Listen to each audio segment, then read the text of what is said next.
നമസ്കാരം. എല്ലാ ശ്രോതാക്കൾക്കും പോയ വാരത്തെ ന്യൂസ് ബുള്ളറ്റിനിലേക്ക് സ്വാഗതം. വാർത്തകളുമായി ഞാൻ മയ്യ. ആദ്യമായി പ്രധാന ഓസ്ട്രേലിയൻ വാർത്തകൾ. ഓസ്ട്രേലിയയിൽ എല്ലാ സംസ്ഥാനങ്ങളിലും ജാതിമത ഭേദമന്യേ ജനങ്ങൾ ക്രിസ്മസ്, ന്യൂ ഇയർ ആഘോഷങ്ങളിൽ മുഴുകുന്നു. മെൽബണിൽ ഉള്ള ഫെഡറേഷൻ സ്ക്വയറിൽ പതിവ് പോലെ തന്നെ ഭീമൻ ക്രിസ്മസ് ട്രീകളും നക്ഷത്രങ്ങളും 2024 ക്രിസ്മസ്, ന്യൂ ഇയർ അലങ്കാരങ്ങൾക്ക് മോടിക്കൂട്ടി. തുടർച്ചയായ 2 മിച്ച ബജറ്റുകൾക്ക് ശേഷം ഓസ്ട്രേലിയൻ ഖജനാവിലേക്ക് വരവ് കുറയുന്നു. ഏകദേശം $26.9 ബില്യൺ കടമാണ് കണക്ക് കൂട്ടുന്നത്. അടുത്ത വർഷത്തിലും വരും വർഷങ്ങളിലും ഇത് കൂടും എന്നാണ് അനുമാനം. ഓസ്ട്രേലിയൻ ഉൽപ്പന്നങ്ങൾക്ക് ചൈനയിൽ ഡിമാൻഡ് കുറഞ്ഞതും സർക്കാർ ചെലവ് കൂടിയതുമാണ് കമ്മി ബജറ്റിലേക്ക് പോകുവാൻ കാരണം. സാമ്പത്തിക സ്ഥിതി മെച്ചപ്പെടുത്തുവാൻ നികുതി പരിഷ്കരണം, പൊതുചെലവുകളുടെ വെട്ടിക്കുറയ്ക്കൽ തുടങ്ങിയ നടപടികളിലേക്ക് സർക്കാർ കടക്കുമെന്നാണ് പ്രതീക്ഷ. വരുമാനം വർദ്ധിപ്പിക്കുവാനായി അടുത്ത വർഷം ഫെബ്രുവരി മുതൽ അന്താരാഷ്ട്ര സ്റ്റുഡന്റ് വിസ ഫീസ് $1,600 വർദ്ധിപ്പിക്കും എന്നുമാണ് റിപ്പോർട്ടുകൾ സൂചിപ്പിക്കുന്നത്. ക്വീൻസ്ലാൻഡിലെ പലയിടങ്ങളിലും വെള്ളപ്പൊക്കവും ഗതാഗത തടസ്സവും. സൺഷൈൻ കോസ്റ്റ്, ഗോൾഡ് കോസ്റ്റ് എന്നിവിടങ്ങളിൽ ജനങ്ങൾക്ക് ജാഗ്രതാ നിർദ്ദേശം. നദിയിലെ ജലനിരപ്പ് ഉയർന്നതിനെ തുടർന്ന് പ്രദേശവാസികളെ ഒഴിപ്പിക്കൽ നടപടികൾ നടക്കുന്നുണ്ട്. വരും ദിവസങ്ങളിലും മഴ തുടരുമെന്നാണ് അറിയുവാൻ കഴിയുന്നത്. അന്താരാഷ്ട്ര വാർത്തകൾ. ദശലക്ഷക്കണക്കിന് അക്കൗണ്ടുകൾ തുറന്നുകാട്ടിയ സോഷ്യൽ മീഡിയ പ്ലാറ്റ്ഫോമിലെ 2018 ഡാറ്റാ ലംഘനത്തെക്കുറിച്ചുള്ള അന്വേഷണത്തിന് ശേഷം ഫേസ്ബുക്ക് മാതൃകമ്പനിയായ മെറ്റയ്ക്ക് €251 ദശലക്ഷം പിഴയായി സ്വകാര്യ റെഗുലേറ്ററായ യൂറോപ്യൻ യൂണിയൻ പ്രൈവസി വാച്ച് ഡോഗുകൾ ചുമത്തി. ആക്സസ് ടോക്കണുകൾ എന്നറിയപ്പെടുന്ന ഡിജിറ്റൽ കീകൾ മോഷ്ടിക്കാൻ അനുവദിക്കുന്ന പ്ലാറ്റ്ഫോമിന്റെ കോഡിലെ ബഗുകൾ ചൂഷണം ചെയ്തുകൊണ്ട് ഉപയോക്തൃ അക്കൗണ്ടിലേക്ക് ഹാക്കർമാർ പ്രവേശനം നേടിയപ്പോൾ ലംഘനത്തെക്കുറിച്ചുള്ള അന്വേഷണം പൂർത്തിയാക്കിയ ശേഷമാണ് അയർലൻഡിന്റെ ഡാറ്റാ പ്രൊട്ടക്ഷൻ കമ്മീഷൻ പിഴ ചുമത്തിയത്. പൈലറ്റ് പ്രൊജക്ട് പ്രകാരം സൗദി അറേബ്യയിലെ എണ്ണ കമ്പനിയായ അരാംകോയുടെ എണ്ണപ്പാടത്തിൽ വൈറ്റ് ഗോൾഡ് നിക്ഷേപം കണ്ടെത്തുന്നതിൽ വിജയം കൈവരിച്ചു. King Abdullah University for Science and Technology ആരംഭിച്ച ലിഥിയം ഇൻഫിനിറ്റി എന്ന സ്റ്റാർട്ടപ്പാണ് ലീ ഹൈടെക് എന്നറിയപ്പെടുന്ന ലിഥിയം എക്സ്ട്രാക്ഷൻ പദ്ധതിക്ക് നേതൃത്വം നൽകുക.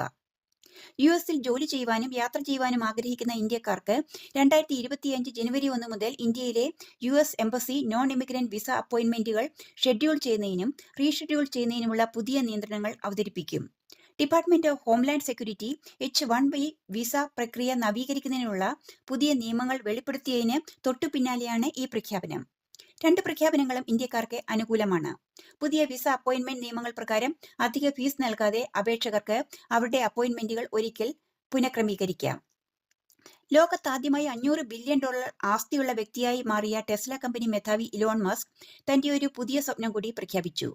ന്യൂയോർക്കിനും ലണ്ടനും ഇടയിൽ വാക്വം ട്യൂബ് ടെക്നോളജി ഉപയോഗിച്ച് ഇരു രാജ്യങ്ങളെയും ബന്ധിപ്പിക്കുവാൻ ട്രാൻസ് അറ്റ്ലാന്റിക് ടണൽ നിർമ്മിച്ച് യാത്രാ സമയം 1 മണിക്കൂർ ആയി കുറയ്ക്കാം എന്നാണ് മസ്കിന്റെ കണക്കുകൂട്ടൽ.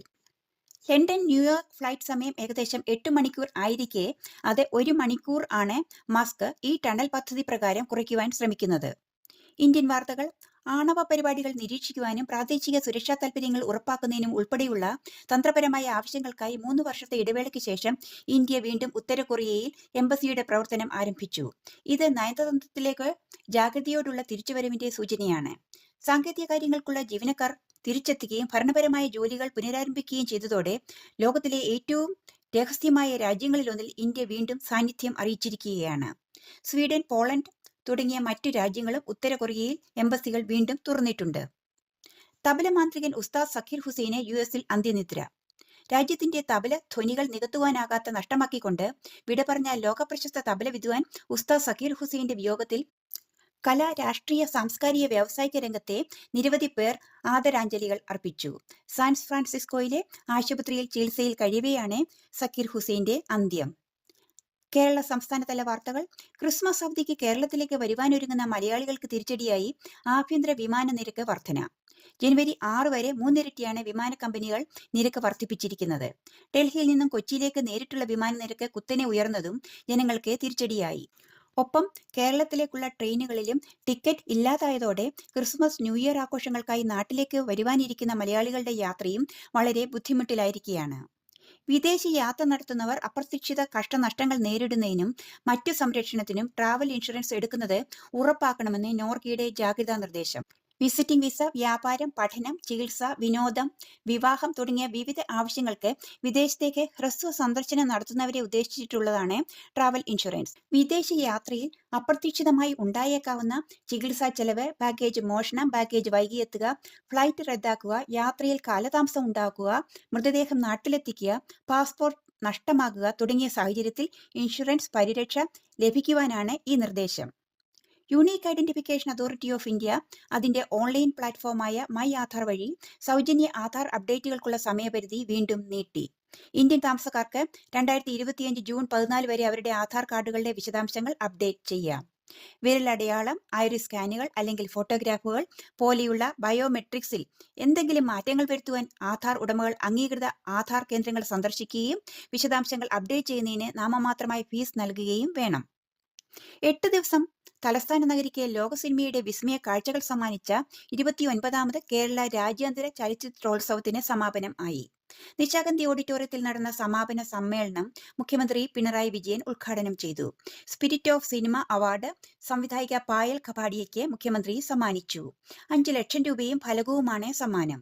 ഫാസിൽ മുഹമ്മദ് സംവിധാനം ചെയ്ത ഫെമിനിറ്റി ഫാത്തിമ 5 പുരസ്കാരങ്ങളാണ് സ്വന്തമാക്കിയത്. മികച്ച സിനിമയ്ക്കുള്ള സുവർണ ചകോരം പെട്രെ ഫ്രയർ സംവിധാനം ചെയ്ത മല്ലു കരസ്ഥമാക്കി. സിനിമ, സീരിയൽ രംഗത്ത് ശ്രദ്ധേയയായ നടി ശ്രീമതി മീന ഗണേഷ് അന്തരിച്ചു. 200ഓളം സിനിമകളിലും 25ഓളം സീരിയലുകളിലും മീന വേഷമിട്ടിട്ടുണ്ട്. നാടകത്തിലൂടെ ചലച്ചിത്ര രംഗത്തെത്തിയ മീന SL പുരം സൂര്യസോമ, കായംകുളം കേരള തിയേറ്റേഴ്സ്, തൃശൂർ ചിന്മയി തുടങ്ങി കേരളത്തിലെ വിവിധ നാടക സമിതികളിൽ അഭിനയിച്ച് ഒട്ടേറെ അവാർഡുകൾ കരസ്ഥമാക്കിയിട്ടുണ്ട്. കായിക വിശേഷങ്ങൾ. ഓഫ് സ്പിന്നർ അശ്വിൻ അന്താരാഷ്ട്ര ക്രിക്കറ്റിന്റെ എല്ലാ ഫോർമാറ്റുകളിൽ നിന്നും വിരമിക്കൽ പ്രഖ്യാപിച്ചു. ബോർഡർ ഗവാസ്കർ ട്രോഫിയിലെ 3ാം ടെസ്റ്റ് സമനിലയിൽ അവസാനിച്ചതിന് പിന്നാലെയാണ് അശ്വിന്റെ പ്രഖ്യാപനം. അശ്വിൻ പരമ്പരയുടെ ശേഷിക്കുന്ന സമയങ്ങളിൽ ടീമിനൊപ്പം തുടരില്ലെന്നും ഇന്ത്യയിലേക്ക് മടങ്ങുമെന്നും ക്യാപ്റ്റൻ രോഹിത് ശർമ്മ സ്ഥിരീകരിച്ചു. സ്റ്റാർ ഓഫ് സ്പിന്നറായ രവിചന്ദ്രൻ അശ്വിൻ ശരിയായ വിടവാങ്ങൽ ലഭിക്കാതെ അന്താരാഷ്ട്ര ക്രിക്കറ്റിൽ നിന്ന് വിരമിച്ചതിൽ മുൻ ഇന്ത്യൻ ക്രിക്കറ്റ് നായകൻ കപിൽ ദേവ് നിരാശ പ്രകടിപ്പിച്ചു. അന്താരാഷ്ട്ര ക്രിക്കറ്റ് കൗൺസിൽ ICC ചാമ്പ്യൻസ് ട്രോഫിക്കായി ഒരു ഹൈബ്രിഡ് മോഡലിന് അംഗീകാരം നൽകി. PCB, BCCI എന്നിവയുമായുള്ള കരാറിന് ശേഷമാണ് ഹൈബ്രിഡ് മോഡലിൽ ചാമ്പ്യൻസ് ട്രോഫിക്ക് ICC അംഗീകാരം നൽകിയത്. ഇതിന്റെ ഭാഗമായി പാകിസ്ഥാനിലും ദുബായിലും മത്സരങ്ങൾ സംഘടിപ്പിക്കും. പാകിസ്ഥാനിലെ 3 വേദികളിലായി ആവും മത്സരങ്ങൾ നടക്കുക. ഇതോടെ ഇന്നത്തെ വാർത്താ ബുള്ളറ്റിൻ പൂർണ്ണമാകുന്നു. വാർത്തകൾ എഴുതി വായിച്ചതേമയ്യ. എല്ലാ ശ്രോതാക്കൾക്കും ഒരിക്കൽ കൂടി നല്ലൊരു ദിനം ആശംസിച്ചുകൊണ്ട് വിടവാങ്ങുന്നു. നമസ്കാരം.